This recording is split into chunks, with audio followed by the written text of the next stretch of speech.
Good afternoon, नमस्कार, आदाब, सत श्री अकाल, वेलकम, सुस्वागतम सभी लोगों की। जी, ये सेशन लाइव हो चुका है। क्लास पूरी तरीके से लाइव हो चुकी है। अब ठीक 2:02 हुए हैं और आप जानते हैं कि आज से ही शुरू हुआ है ये जीएस स्पेशल का new batch. This is new GS special batch. तो आप सभी लोगों का मैं स्वागत करता हूं यहाँ पर करियरविल के बिहाफ पर। तो सारे के सारे लोगों का हार्दिक अभिनंदन है, हार्दिक स्वागत है करियरविल ऐप और इसके अलावा आरवाईपी चैनल या Rakesh Yadav readers publication YouTube channel पर आप सभी लोगों का हार्दिक अभिनंदन है।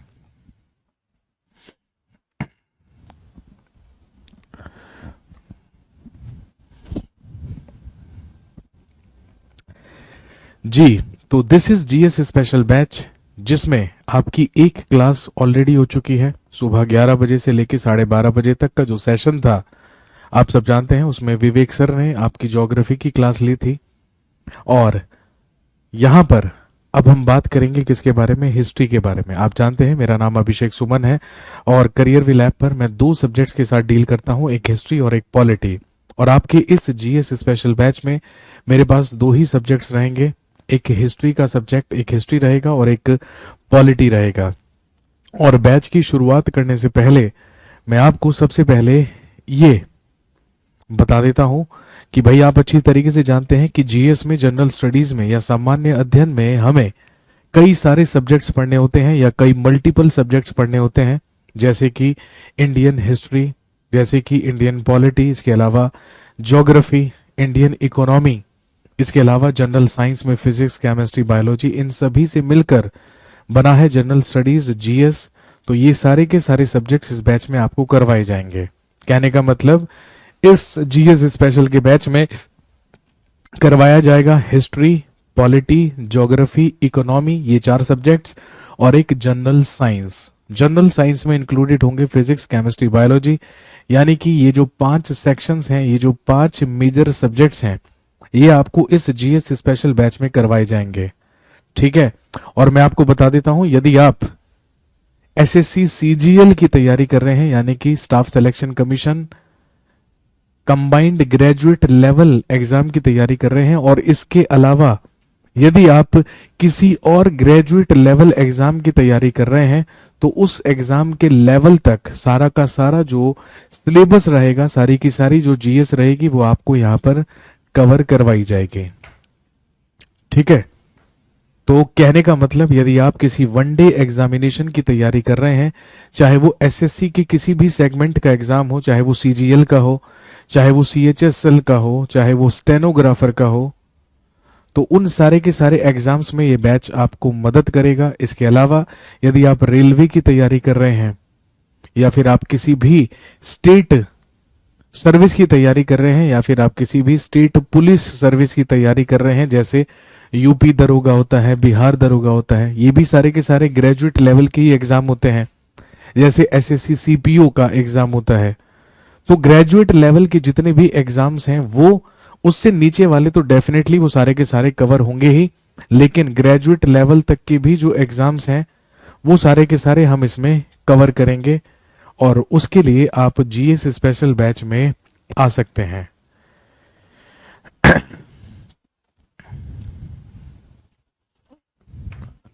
तो पहला सेशन आपका हो चुका है। इंट्रोडक्शन वीडियो भी आपके एप्लीकेशन में पहले से अपलोडेड है। इसके अलावा कुछ क्लासेस के डेमोज भी आपके एप्लीकेशन में अवेलेबल हैं। तो आई होप वो सारे के सारे आप लोगों ने देख लिए होंगे अच्छी तरीके से। चलिए हम मुद्दे पर आते हैं और बात करते हैं सब्जेक्ट के बारे में। सुबह 11 से 12:30 बजे का सेशन ज्योग्राफी का रहा, जिसमें विवेक सर ने आपको ज्योग्राफी पढ़ाया। अब हम यहां पर बात करेंगे किसके बारे में, हिस्ट्री के बारे में, इतिहास के बारे में।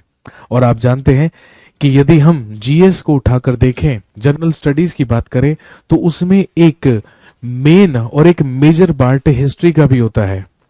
लेकिन ध्यान रखेंगे, जिस भी वनडे एग्जामिनेशंस की आप तैयारी कर रहे हैं या जिस भी ग्रेजुएट लेवल की एग्जाम की आप तैयारी करते हैं, सबसे पहली चीज तो ये ध्यान रखेंगे कि जब आप जीएस में हिस्ट्री पढ़ें, तो सबसे पहली चीज ये आप ये ध्यान में रखें कि आपके एग्जाम में, ठीक है, आपके एग्जाम में और जो भी आप एग्जाम देंगे या जो भी आप परीक्षा देंगे उसमें केवल और केवल आपसे पूछा जाना है इंडियन हिस्ट्री या भारतीय इतिहास।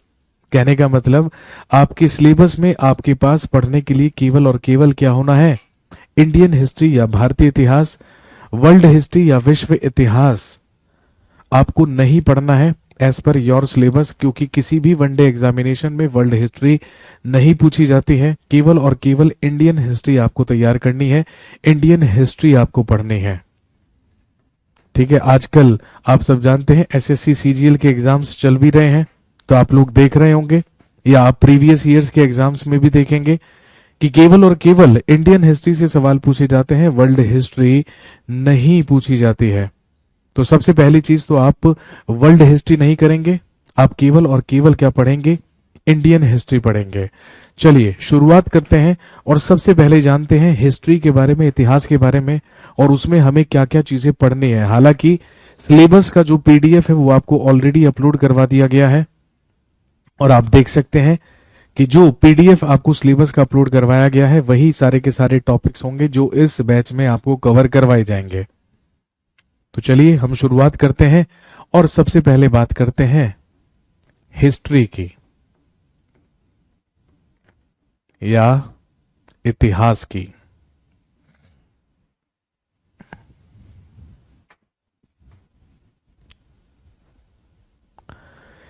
सबसे पहले हम बात करते हैं यहां पर हिस्ट्री के बारे में या इतिहास के बारे में। और दोस्तों स्वाभाविक सी बात है, जी हाँ बिल्कुल, आपको जो पीडीएफ नोट्स हैं, ठीक है, वो आपको प्रोवाइड करवा दिए जाएंगे इंग्लिश में भी और हिंदी में भी। हम जो भी यहां पर पढ़ेंगे,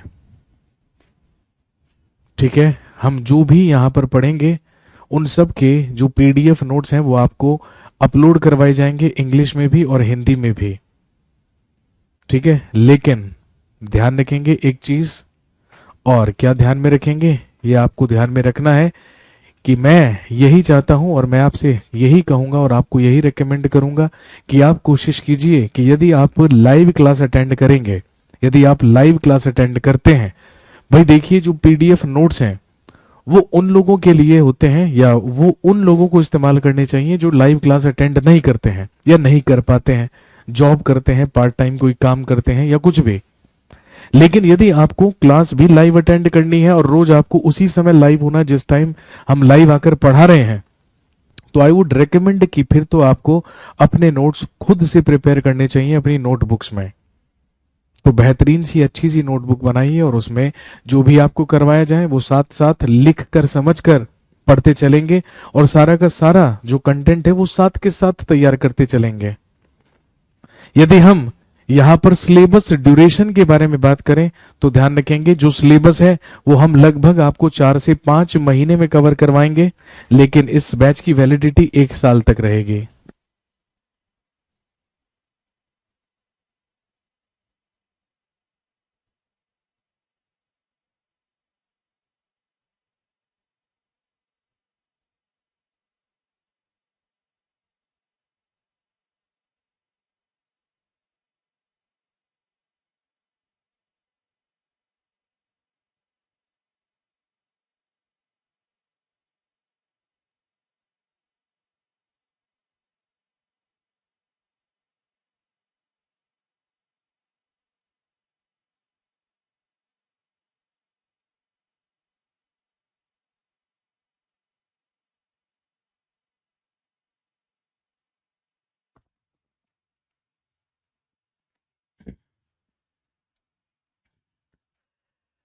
हाँ जी, तो ध्यान रखेंगे 4 से 5 महीनों का समय लगेगा जिसमें आपकी पूरी की पूरी जीएस कवर करवाई जाएगी, पूरे के पूरे जीएस का जो सिलेबस है वो कंप्लीट करवाया जाएगा।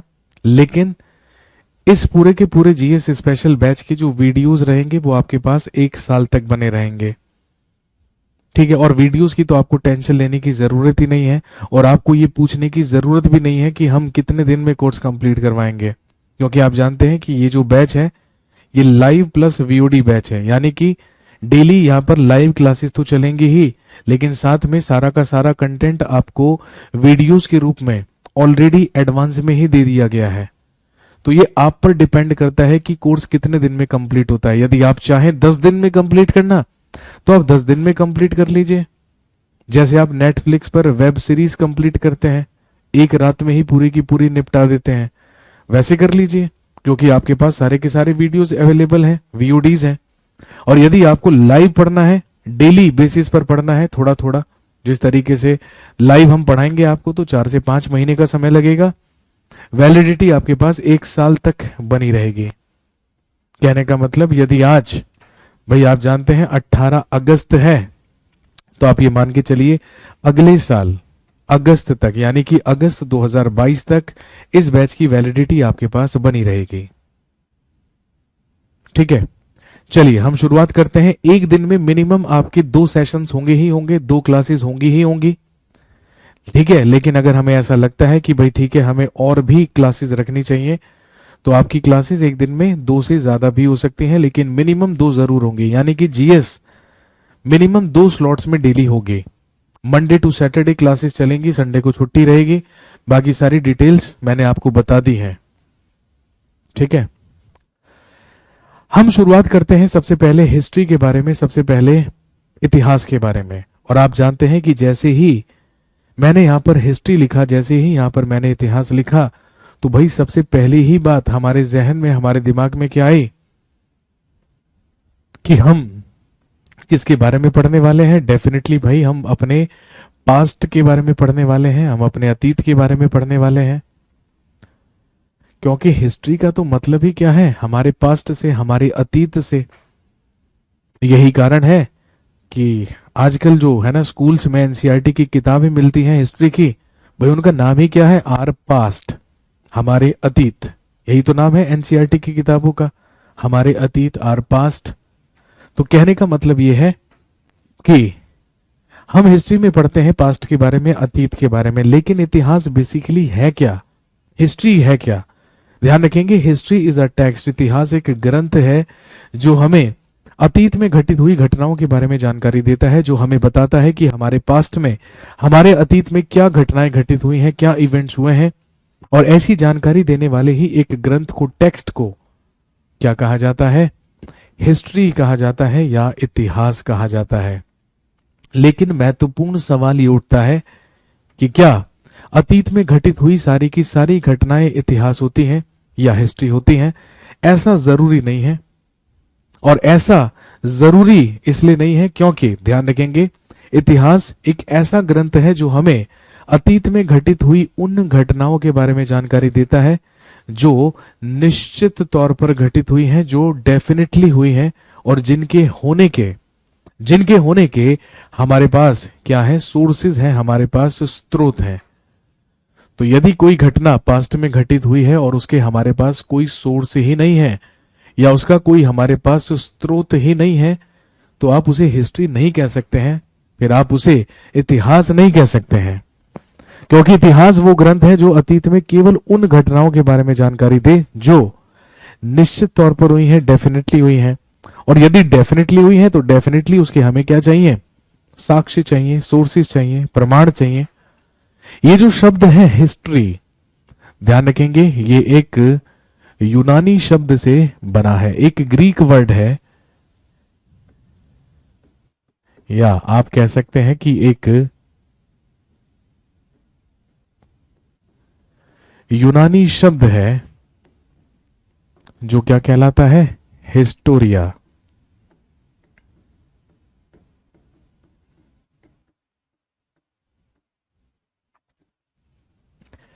एक ग्रीक वर्ड, एक यूनानी शब्द है हिस्टोरिया। और ध्यान रखेंगे, हिस्टोरिया का मतलब ही क्या होता है? द इंफॉर्मेशन और the knowledge gathered by the investigation. Investigation करके, छानबीन करके हमें जो भी नॉलेज मिलती है, हमें जो भी ज्ञान मिलता है, उसी को हम यूनानी भाषा में क्या कहते हैं? हिस्टोरिया कहते हैं। ग्रीक लैंग्वेज यूनानी भाषा का शब्द है। और ध्यान रखेंगे, एक यूनानी पर्सन ही था जिसका नाम था हेरोडोटस। और आप सब जानते हैं, एक यूनानी व्यक्ति, एक यूनानी पर्सन हेरोडोटस के ही द्वारा एक पुस्तक लिखकर, इसकी पुस्तक का नाम था हिस्टोरिका।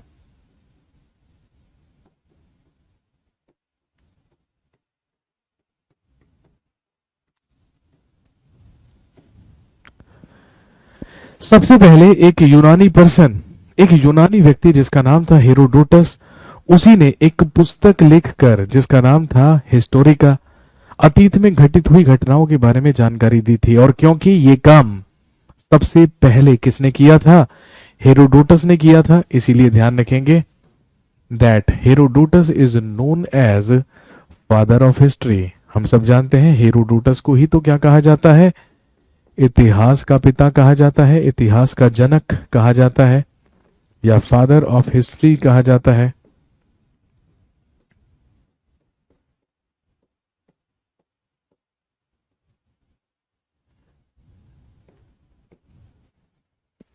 हेरोडोटस ही कहलाता है फादर ऑफ हिस्ट्री या इतिहास का पिता।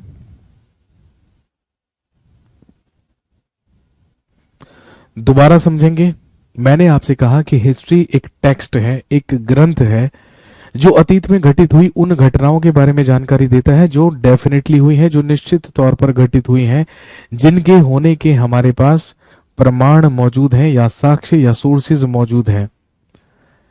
हिस्ट्री बना है एक यूनानी शब्द हिस्टोरिया से, जिसका मतलब है द इंफॉर्मेशन और the knowledge gathered by the investigation. और इसके अलावा ध्यान रखेंगे एक यूनानी पर्सन जिसका नाम हेरोडोटस था, उसी ने सबसे पहले एक पुस्तक हिस्टोरिका लिखकर अतीत में घटित हुई घटनाओं के बारे में जानकारी दी। क्योंकि ये काम सबसे पहले हेरोडोटस ने किया, इसीलिए हेरोडोटस को ही कहते हैं फादर ऑफ हिस्ट्री, इतिहास का पिता। और इसके अलावा ध्यान रखेंगे, मैंने कहा जिन घटनाओं के हमारे पास सोर्सेज हैं उन्हीं को क्या कहते हैं, इतिहास कहते हैं। तो इतिहास को जानने के जो हमारे पास सोर्सेज होते हैं, जो हमारे पास स्रोत होते हैं, ध्यान रखेंगे ये ध्यान रखेंगे, ये दो प्रकार के होते हैं, ये दो टाइप के होते हैं। सबसे पहले जो कहलाते हैं आर्कियोलॉजिकल सोर्सेज, आर्कियोलॉजिकल सोर्सेज या पुरातात्विक स्रोत।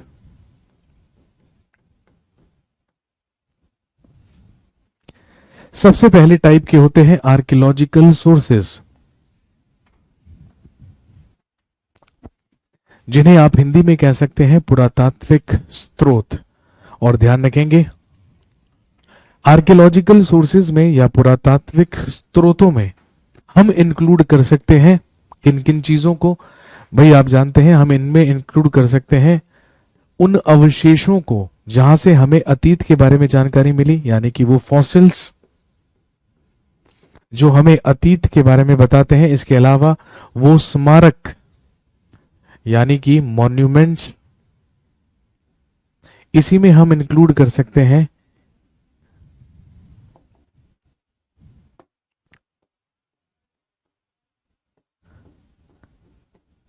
अभिलेख या इंस्क्रिप्शंस। इसके अलावा सिक्के या कॉइन्स और मूर्तियां, स्टैचूज।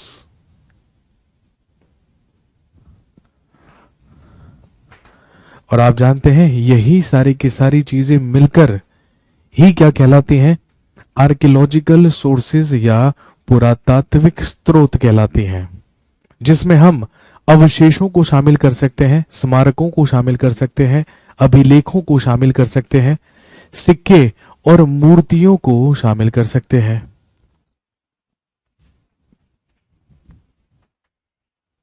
लेकिन ये सारे के सारे क्या कहलाते हैं, आर्कियोलॉजिकल सोर्सेस कहलाते हैं या पुरातात्विक स्रोत कहलाते हैं। और ध्यान रखेंगे दूसरे कहलाते हैं लिटरेरी सोर्सेस। लिटरेरी सोर्सेस या साहित्यिक स्रोत दूसरे कहलाते हैं लिटरेरी सोर्सेज या साहित्यिक स्रोत। और ध्यान रखेंगे यदि हम लिटरेरी सोर्सेज की बात करें या साहित्यिक स्रोतों की बात करें तो ये भी 3 प्रकार के हो सकते हैं। या तो ये रिलीजियस लिटरेरी सोर्सेज होंगे, यानी कि धार्मिक साहित्यिक स्रोत होंगे। और यदि हम रिलीजियस की बात करें, यदि हम धार्मिक की बात करें, तो आप जानते हैं कि we have an number of examples for that. हमारे पास है रामायण, हमारे पास है महाभारत, ऋग्वेद, सामवेद, यजुर्वेद, अथर्ववेद, हमारे उपनिषद, हमारे पुराण, हमारे बौद्ध ग्रंथ, हमारे जैन ग्रंथ। आप जानते हैं कि ये सारे के सारे वो लिटरेरी सोर्सेज हैं, साहित्यिक स्रोत हैं, जो हमें जानकारी देते हैं किसके बारे में, अतीत के बारे में, लेकिन सारे के सारे धार्मिक हैं। दूसरे ये हो सकते हैं नॉन रिलीजियस, या आप हिंदी में लिख सकते हैं गैर धार्मिक। और यदि हम नॉन रिलीजियस की बात करें या गैर धार्मिक की बात करें, तो आप जानते हैं इसके भी हमारे पास कई एग्जाम्पल्स हैं। जैसे हमारे पास है चाणक्य का अर्थशास्त्र, हमारे पास है मेगास्थनीज की इंडिका, हमारे पास है पतंजलि का महाभाष्य, विशाख दत्त की मुद्रा राक्षस, कालिदास का अभिज्ञान शाकुंतलम, विष्णु शर्मा की पंचतंत्र। ये सारी की सारी वो पुस्तकें हैं, ये सारे के सारे वो लिटरेरी सोर्सेज हैं जो धार्मिक नहीं बल्कि क्या है, गैर धार्मिक हैं, जो कि नॉन रिलीजियस हैं। और तीसरे प्रकार के ये हो सकते हैं डिस्क्रिप्शन ऑफ फॉरेनर ट्रेवलर्स,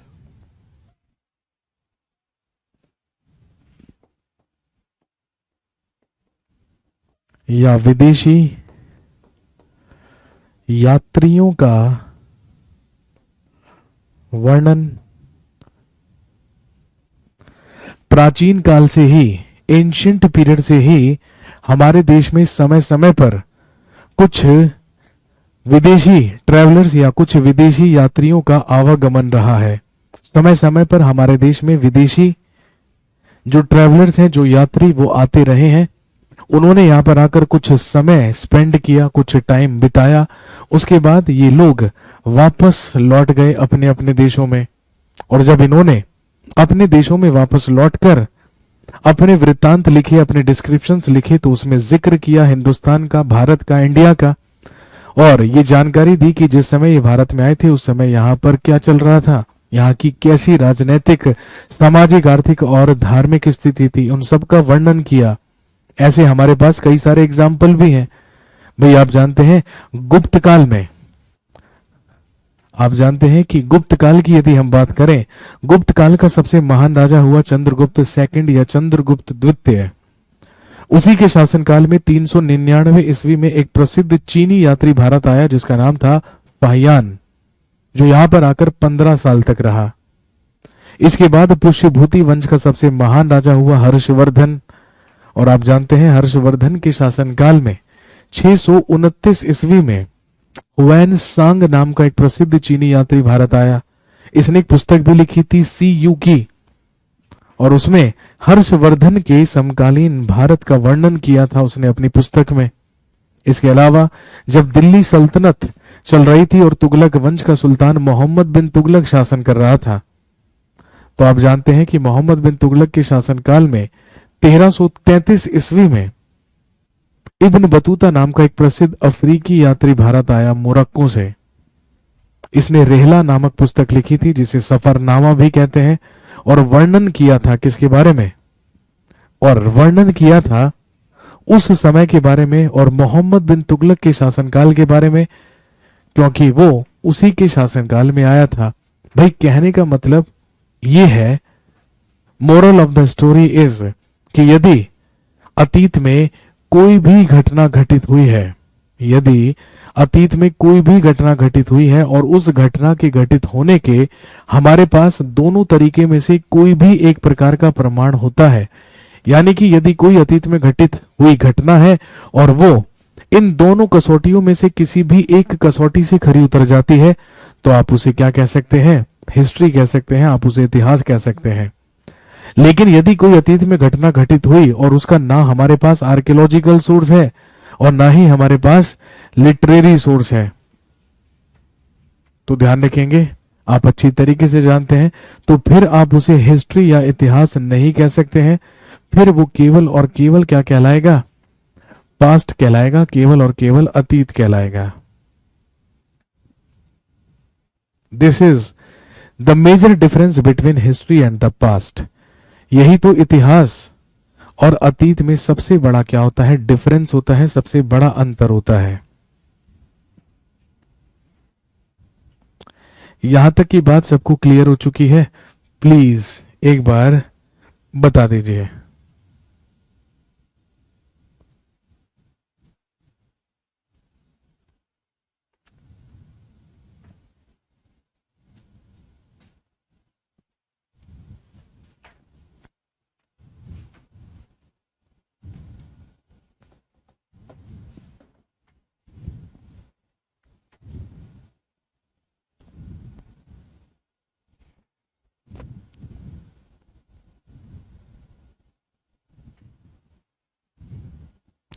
चलिए आगे बढ़ते हैं। जैसा कि मैंने आपको बताया कि आपको केवल और केवल क्या पढ़ना है? इंडियन हिस्ट्री या भारतीय इतिहास। तो हम बात करेंगे किसके बारे में? सबसे पहले हम बात करते हैं अबाउट इंडियन हिस्ट्री या भारतीय इतिहास।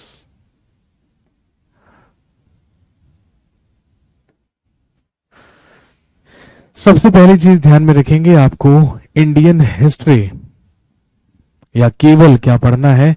भारतीय इतिहास पढ़ना है। और यदि हम इंडियन हिस्ट्री की बात करें, यदि हम भारतीय इतिहास की बात करें, तो ध्यान रखेंगे हमारे इतिहासकारों के द्वारा इंडियन हिस्ट्री को 3 पार्ट्स में डिवाइड किया गया है।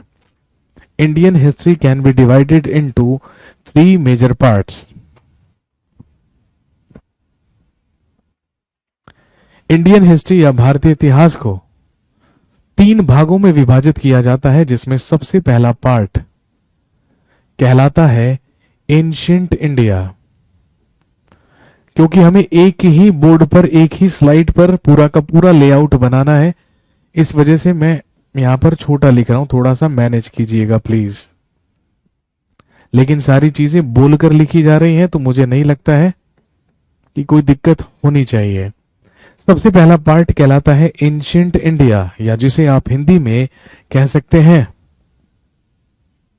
प्राचीन भारत। इसके बाद दूसरा मेजर पार्ट कहलाता है मेडिवल इंडिया या मध्यकालीन भारत।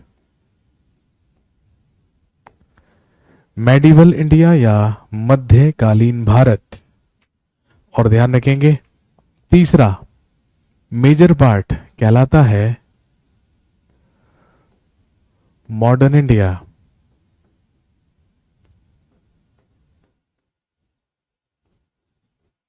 या आधुनिक भारत।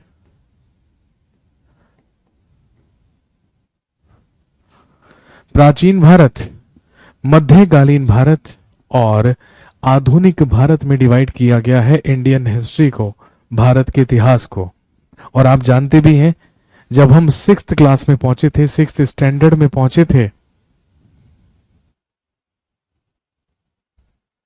तो 6th क्लास में हमें एनसीईआरटी की बुक मिली थी हिस्ट्री की, सेपरेटली पढ़ने के लिए। पूरे 6th क्लास में, पूरे 6th स्टैंडर्ड में हमने पढ़ा केवल एंशिएंट इंडिया, प्राचीन भारत। फिर हम प्रमोट होकर 7th स्टैंडर्ड में पहुंचे, पूरे 7th क्लास की एनसीईआरटी की किताब में हमने पढ़ा मेडिवल इंडिया, मध्यकालीन भारत। और उसके बाद जब हम 8th स्टैंडर्ड में पहुंचे, तो वहां पर हमने पढ़ा किसके बारे में? मॉडर्न इंडिया या आधुनिक भारत के बारे में। ये 3 मेजर पार्ट्स हैं जिसमें इंडियन हिस्ट्री को क्या करते हैं? डिवाइड करते हैं या विभाजित करते हैं। और यदि आप इन तीनों पार्ट्स को आपस में, या इन तीनों पीरियड्स को आपस में कंपेयर करो, यदि हम इन तीनों पीरियड्स को आपस में कंपेयर करें तो इनमें सबसे लंबा जो पीरियड रहा, सबसे लंबा जो काल रहा, वो एंशिएंट इंडिया का रहा, वो प्राचीन भारत का रहा।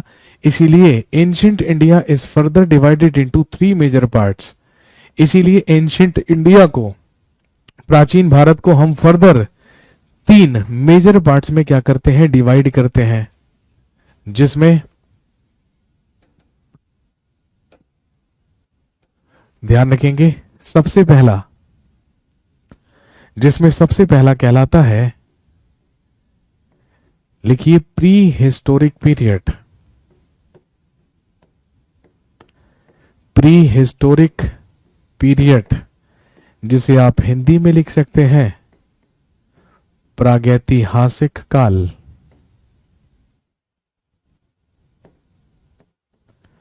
प्री हिस्टोरिक पीरियड जो कहलाता है प्रागैतिहासिक काल। दूसरा मेजर पार्ट कहलाता है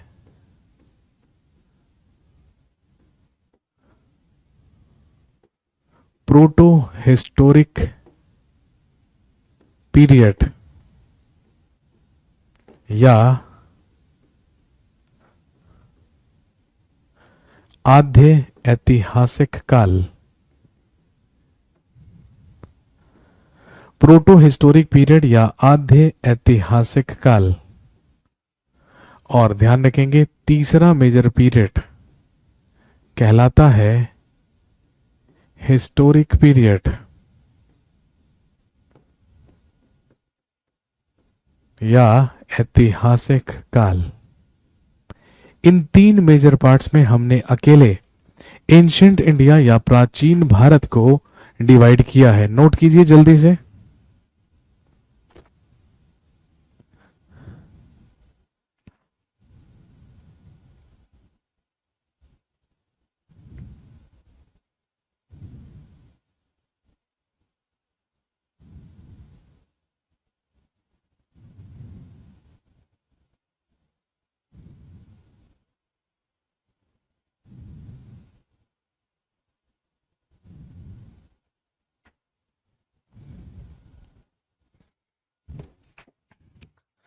एंशिएंट इंडिया, प्राचीन भारत,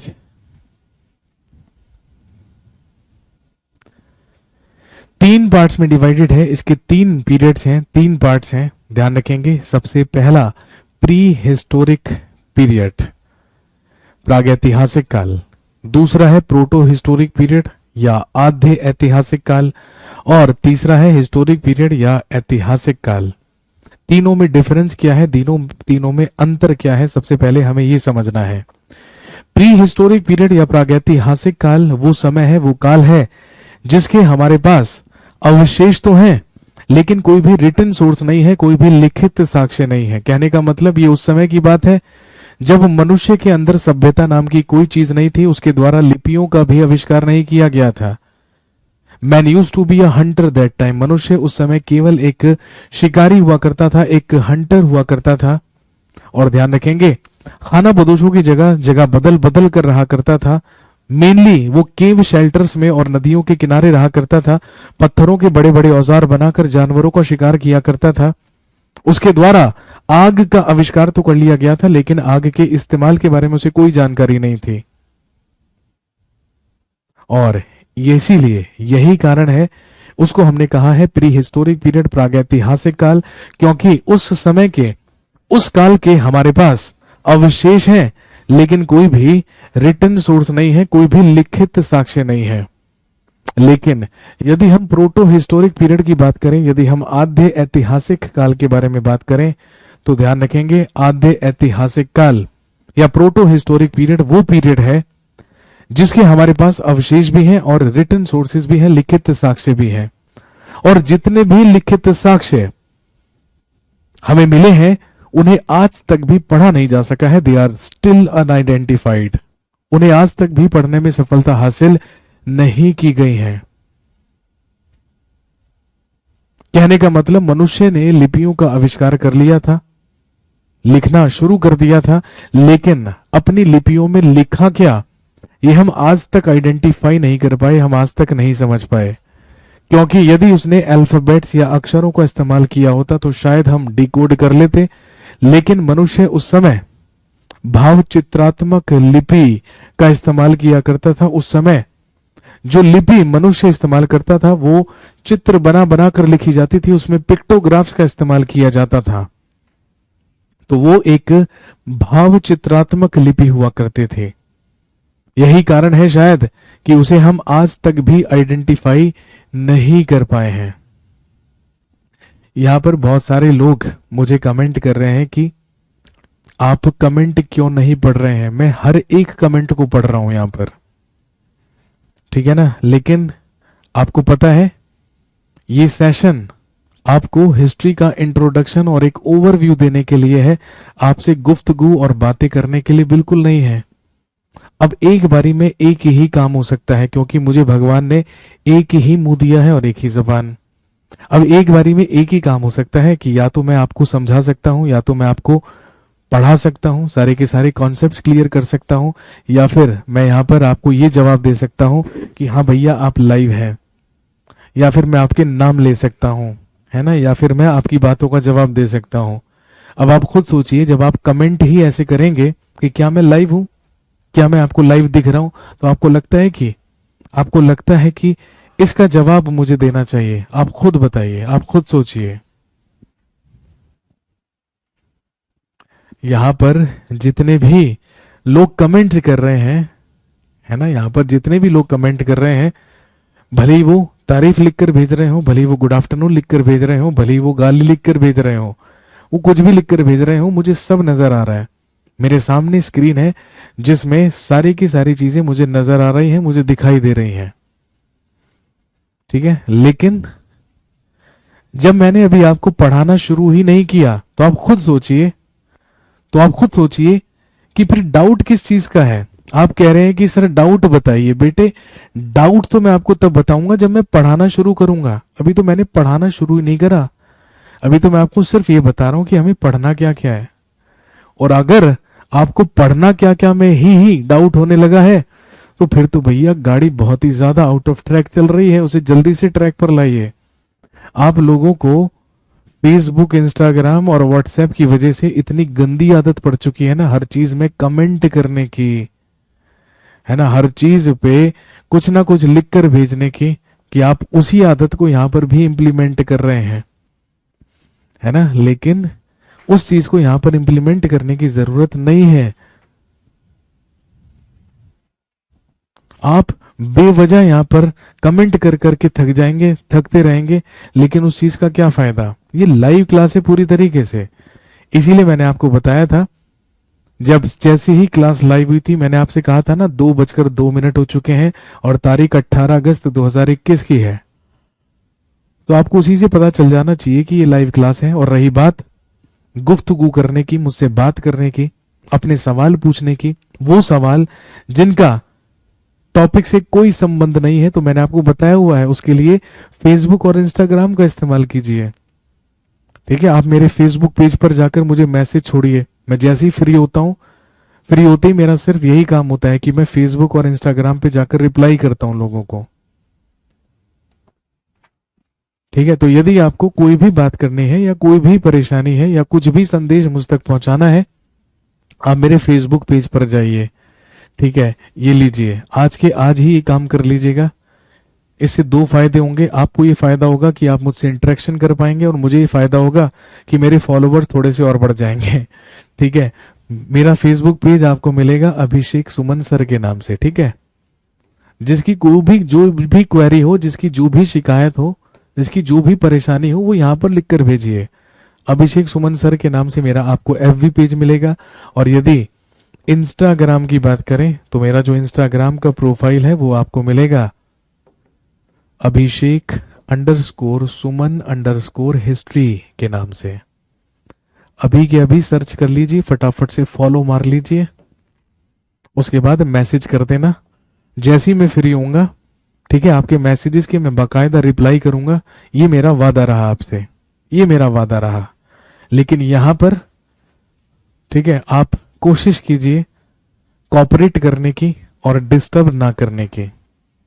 जो मैं समझा रहा हूं पहले वो समझिए, जब समझ में ना आए तब मुझे कहिएगा, है ना।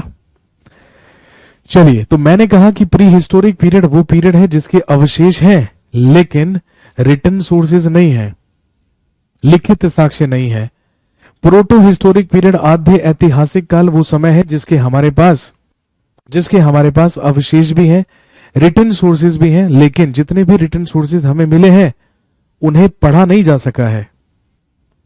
पढ़ा क्यों नहीं जा सका है? क्योंकि मैंने आपको बता दिया वो एक भाव चित्रात्मक लिपि हुआ करती थी जिसे चित्र बना बनाकर पिक्टोग्राफ के रूप में लिखा जाता था। और ध्यान रखेंगे,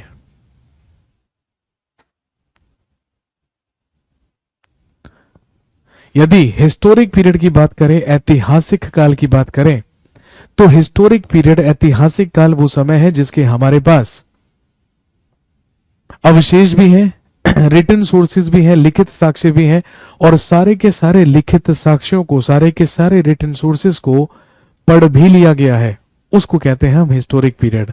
और दोस्तों, यदि हम इन तीनों पीरियड्स को आपस में कंपेयर करें तो कंपैरेटिवली तीनों में सबसे लंबा पीरियड कौन सा रहा? प्री हिस्टोरिक पीरियड रहा, प्रागैतिहासिक काल रहा।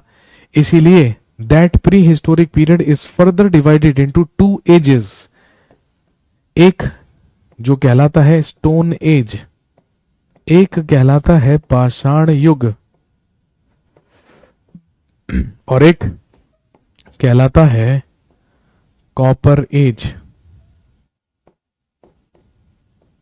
या ताम्र युग। एक कहलाता है स्टोन एज या पाषाण युग, और दूसरा कहलाता है कॉपर एज या ताम्र युग। नाम से ही पता चल रहा है जिस एज में, जिस युग में मनुष्य केवल और केवल पत्थरों का इस्तेमाल किया करता था, पाषाणों का इस्तेमाल किया करता था, उस पीरियड को हम क्या कहते हैं? Stone age. लेकिन मनुष्य ने अपने लिए सबसे पहले किस धातु का आविष्कार किया, किस धातु को खोजा? दैट वाज कॉपर, वो था तांबा।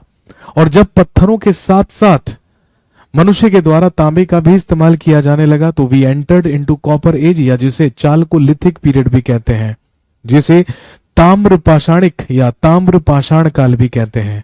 और यदि हम हम इन दोनों एजेस को आपस में कंपेयर करें तो हमें पता चलेगा कि इन दोनों एजेस को यदि हम कंपेयर करते हैं तो इसमें कंपैरेटिवली ज्यादा लंबी एज कौन सी रही? Stone age. इसीलिए stone age is further divided into 3 major parts, जिसमें सबसे पहला कहलाता है पैलियोलिथिक पीरियड। सबसे पहला कहलाता है पैलियोलिथिक पीरियड, जिसे आप हिंदी में कह सकते हैं पुरा पाषाण काल। अगला कहलाता है Mesolithic period.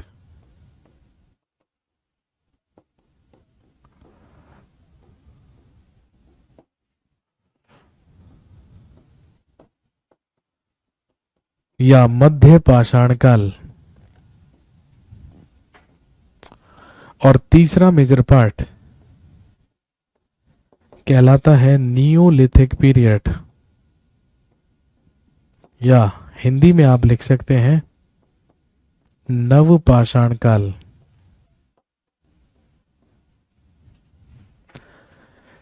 Palaeolithic period, mesolithic period और नियोलिथिक पीरियड, तीनों में अंतर क्या है?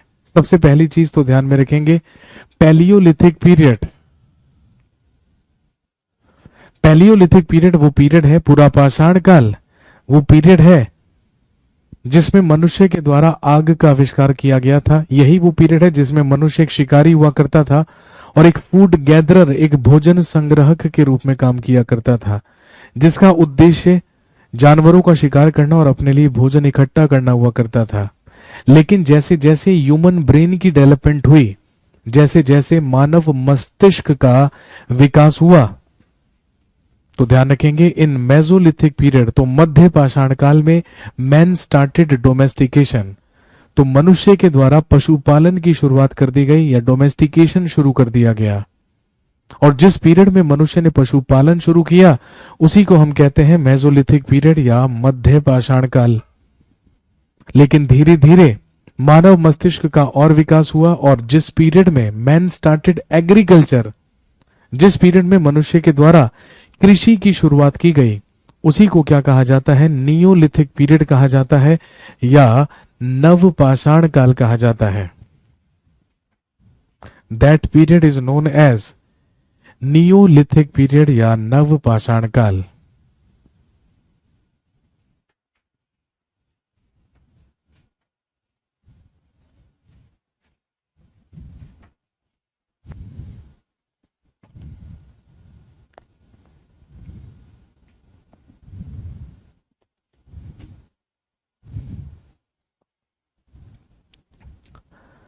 कहने का मतलब इंडियन हिस्ट्री को, भारतीय इतिहास को तीन मेजर पार्ट्स में हमने डिवाइड कर लिया है। सबसे पहला एंशिएंट, दूसरा मेडिवल और तीसरा मॉडर्न इंडिया।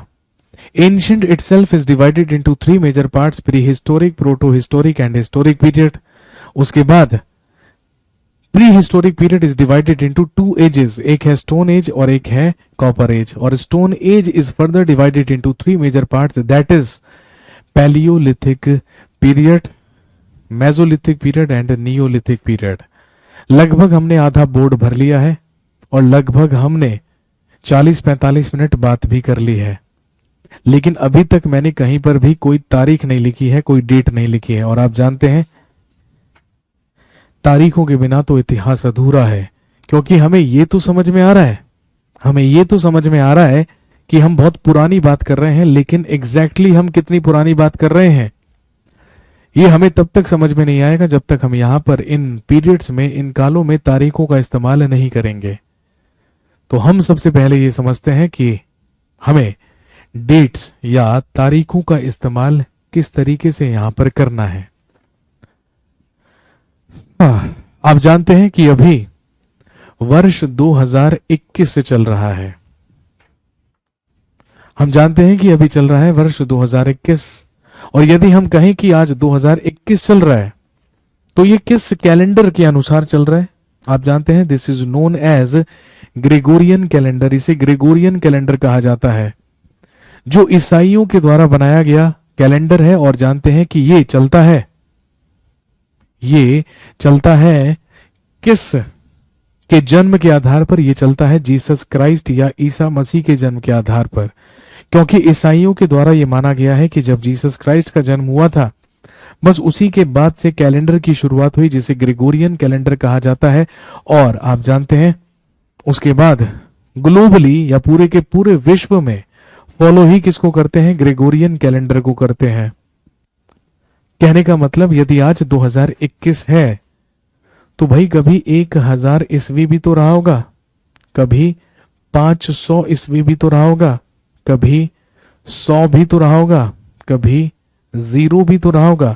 हम बैक जा रहे हैं भाई। हम हिस्ट्री पढ़ेंगे तो ना तो हमें आज की बात करनी, ना आने वाले कल की, हमें तो केवल और केवल पास्ट के बारे में बात करनी है, उस पीरियड के बारे में बात करनी है जो गुजर चुका।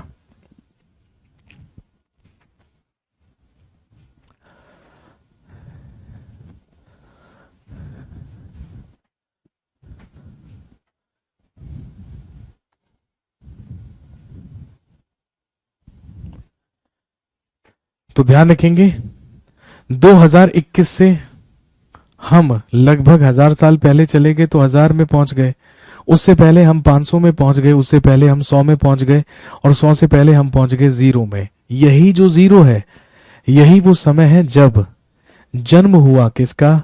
ईसा मसीह का। This is birth of Christ. और आप जानते हैं, हम सब जानते हैं ईसा मसीह का जन्म इजराइल की राजधानी जेरूसलम के बैतलेहम नामक स्थान पर हुआ था। कब हुआ था? आज से 2021 साल पहले। तो हमने ये मान लिया है कि यहां पर ईसा मसीह का जन्म हुआ, लेकिन इसका मतलब ये तो नहीं है, इसका मतलब ये तो नहीं है कि ईसा मसीह के जन्म से पहले दुनिया नहीं थी, लोग नहीं थे, सभ्यता नहीं थी, रूलर्स नहीं थे, डायनेस्टीज नहीं थी, सब कुछ था। बस वही चीज जो ईसा मसीह के जन्म से पहले एग्जिस्ट करती थी, उसी को आप लिखेंगे BC, यानी कि बिफोर क्राइस्ट। जिसे आप हिंदी में लिख सकते हैं ईस्वी। और जब भी हम ईसा के जन्म से पहले की बात करेंगे तो जितने साल पहले की बात करेंगे बस उसमें ही क्या जोड़ देंगे, बिफोर क्राइस्ट, बीसी, ईसा पूर्व। फॉर एग्जाम्पल मैंने यहां पर ईस्वी लिख दिया है भाई, दिस इज ईसा पूर्व, क्योंकि हम ईसा के जन्म से पहले की बात कर रहे हैं।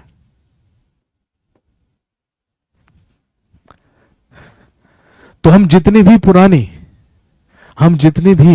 पुरानी बात करेंगे उसी में हम क्या जोड़ देंगे, आप जानते हैं, उसी में हम जोड़ देंगे बीसी, बिफोर क्राइस्ट।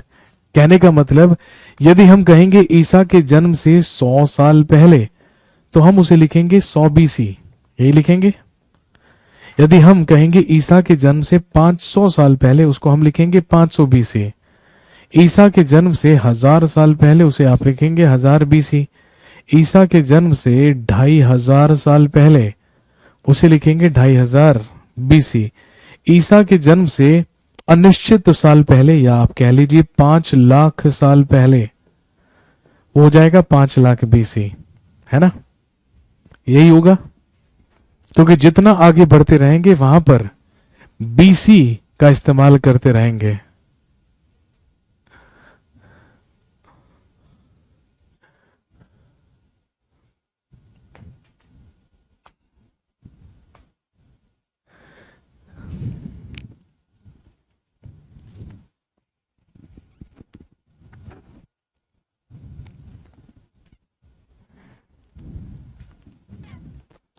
कहने का मतलब जो हमारा इतिहास है, जो हमारी हिस्ट्री है, उसकी शुरुआत कहां से होगी, ईसा के जन्म से 5 लाख साल पहले से, लगभग 5 लाख बीसी से हम शुरुआत करेंगे हिस्ट्री को पढ़ने की। और जब हम यहां से पढ़ना शुरू करेंगे तो आप जानते हैं कि यहां से हम आगे बढ़ेंगे और सबसे पहले पहुंचेंगे ईसा मसीह के जन्म तक।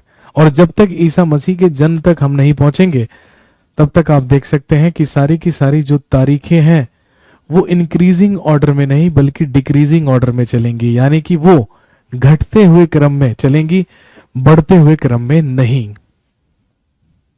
क्योंकि ये कोई तारीख नहीं है, मैं तो आपको सिर्फ ये बता रहा हूं कि जब ईसा मसीह को जन्म लेने में इतने साल बाकी थे तो ऐसा हुआ था। जैसे फॉर एग्जाम्पल यदि मैं आपसे कहूंगा गौतम बुद्ध का जन्म 563 बीसी में हुआ और उनकी डेथ 483 बीसी में हो गई, यही लिखेंगे। तो जल्दी से बताना जरा कि गौतम बुद्ध कितने वर्ष जीवित रहे, कितने वर्ष तक जीवित रहे गौतम बुद्ध, कितनी उम्र की आयु में गौतम बुद्ध की मृत्यु हुई थी, बता दो जरा जल्दी से।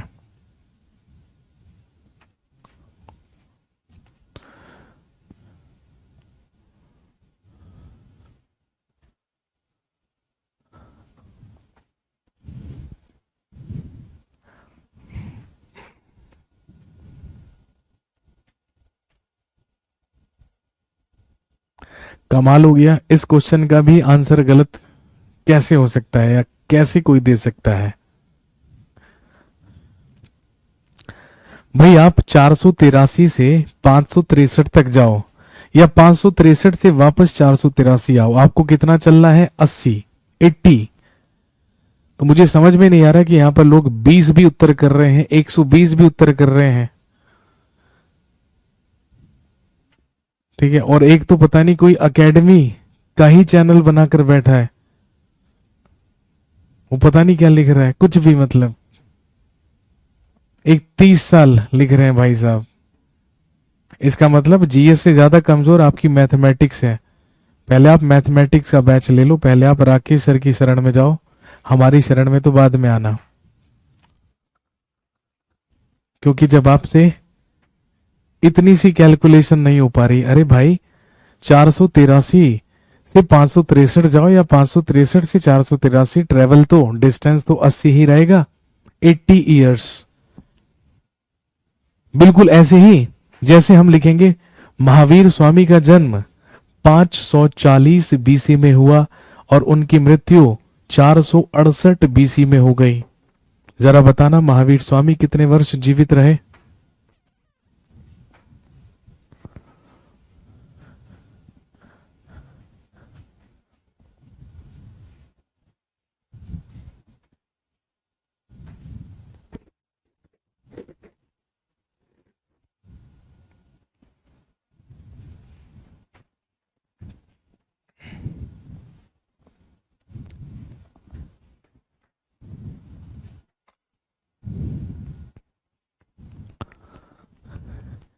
बताओ, इसका भी उत्तर लोग गलत दे सकते हैं। इसका मतलब हालात बहुत बुरे हैं हिंदुस्तान के, खासकर हिंदुस्तान के युवाओं के। तो हम सब जानते हैं महावीर स्वामी 72 वर्ष जीवित रहे, 72 ईयर्स। तो आपको समझ में आ गया होगा, यदि कोई घटना ईसा के जन्म से पहले की है तो आप वहां पर बीसी या ईसा पूर्व का इस्तेमाल करेंगे। लेकिन जैसे ही हम पहुंचे जीरो पर, तो आप जानते हैं यहां पर जीसस क्राइस्ट का जन्म हुआ। लेकिन जिस वर्ष जीसस क्राइस्ट का जन्म हुआ, क्या हम उसे जीरो ईयर कहेंगे? जी नहीं, हम उसे कहेंगे एडी। एडी का मतलब है एनो डोमिनी। एडी का मतलब होता है एनो डोमिनी, जिसे आप इंग्लिश में कहते हैं कॉमन एरा। सबसे पहली चीज तो ध्यान में रखेंगे, जो एनो डोमिनी है, एनो डोमिनी लैटिन भाषा का शब्द है, इट्स अ लैटिन वर्ड। और लैटिन भाषा में एनो डोमिनी का मतलब होता है the year in which lord Christ born. वो वर्ष, जिस वर्ष जीसस क्राइस्ट या ईसा मसीह का जन्म हुआ, उसी को एनो डोमिनी कहते हैं। इंग्लिश में कॉमन एरा कहते हैं और हिंदी में कहते हैं ईस्वी। तो जैसे ही जीसस क्राइस्ट का जन्म हुआ, वैसे ही शुरू हुआ पहला साल। Sir, it means Buddhism and Jainism are older than Christianity. बस समझ गए आप मेरी बात? ठीक है, आप बिल्कुल मेरी बात समझ गए हैं। तो आपको समझ में आ गया है जो कॉन्सेप्ट मैं आपको समझाने की कोशिश कर रहा हूं।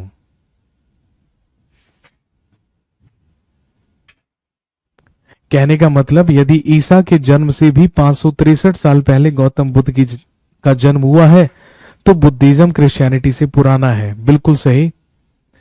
यदि महावीर स्वामी का जन्म ईसा के जन्म से भी 540 साल पहले हुआ है, तो इसका मतलब भी क्या है कि जैनिज्म या जैन धर्म भी पुराना है किससे? क्रिश्चियनिटी से।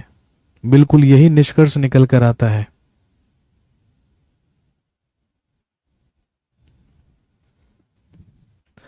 तो जैसे ही जीसस क्राइस्ट का जन्म हुआ, बस वहीं से शुरुआत हुई पहले वर्ष की, पहले साल की।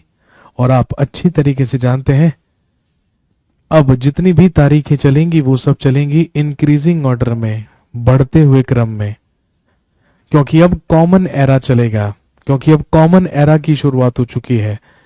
फॉर एग्जाम्पल, यदि मैं आपसे कहूं औरंगजेब का जन्म 1618 में हुआ और मृत्यु 1707 में, तो ना हमने यहां पर बीसी का इस्तेमाल किया, ना हमने ईसा पूर्व का इस्तेमाल किया। 1618 से 1707 मतलब कि ये कॉमन एरा है, ये ईसवी है, ये एनो डोमिनी है। इसका मतलब औरंगजेब 89 साल जीवित रहा, 89 ईयर्स की एज में ही तो डेथ हुई थी औरंगजेब की।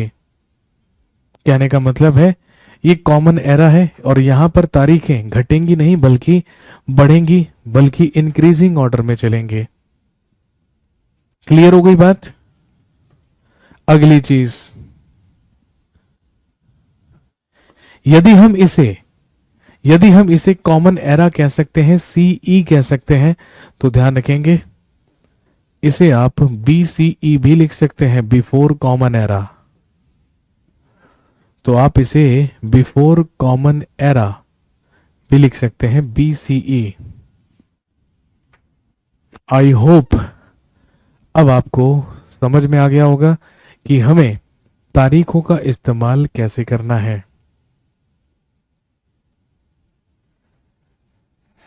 नोट कर लीजिए, यदि किसी ने नहीं किया है तो बस 1 मिनट के बाद कंटिन्यू करते हैं।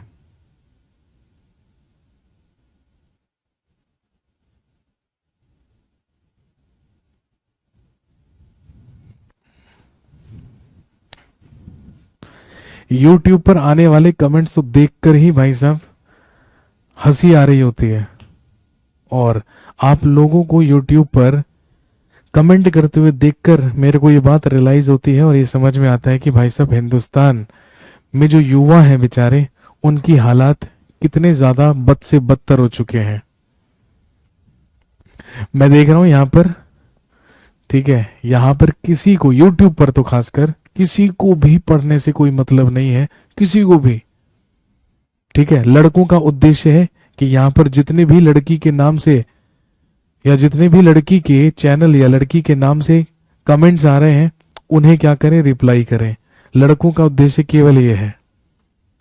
और मैं देख रहा हूं कि लड़कियों का उद्देश्य केवल और केवल है ना, उनको चल हट, है ना, हट बदतमीज, है ना, हट नटखट, सिर्फ उनको ये रिप्लाई करने का काम है गर्ल्स का। दिख रहा है बिल्कुल सामने यहां पर। गजब की बात है भाई, गजब की बात है कि RYP का जो चैनल है ये हमने बनाया था ताकि हम यहाँ पर ज्ञान बांट सकें। लेकिन हमें नहीं पता था कि ज्ञान बांटते बांटते, है ना, आप लोग इसी को सेटिंग करने का माध्यम बना लेंगे। क्या करें, मजबूरी है भाई आप लोगों की भी। पहले ऑफलाइन क्लासेस चला करती थी तो ये मौका रूबरू मिल जाया करता था, है ना, ये मौका मिल जाया करता था प्रत्यक्ष रूप से। अब डिजिटल इंडिया में प्रवेश कर चुके हैं, अब हम जी ही रहे हैं डिजिटल इंडिया में, तो अब ये सारे के सारे काम भी तो ऑनलाइन ही होंगे। तो बताओ, पहले ऑफलाइन टीचिंग हुआ करती थी, अब ऑफलाइन टीचिंग और ऑफलाइन क्लासेस करते करते जमाना बदल गया। अब ऑनलाइन का जमाना आ गया, अब क्लासेस टीचिंग पढ़ाई ऑनलाइन होती है ना। पहले सेटिंग ऑफलाइन कोचिंग में जाकर हुआ करती थी, अब तुम लोगों ने उसका भी सब्स्टिट्यूशन ढूंढ ही लिया है।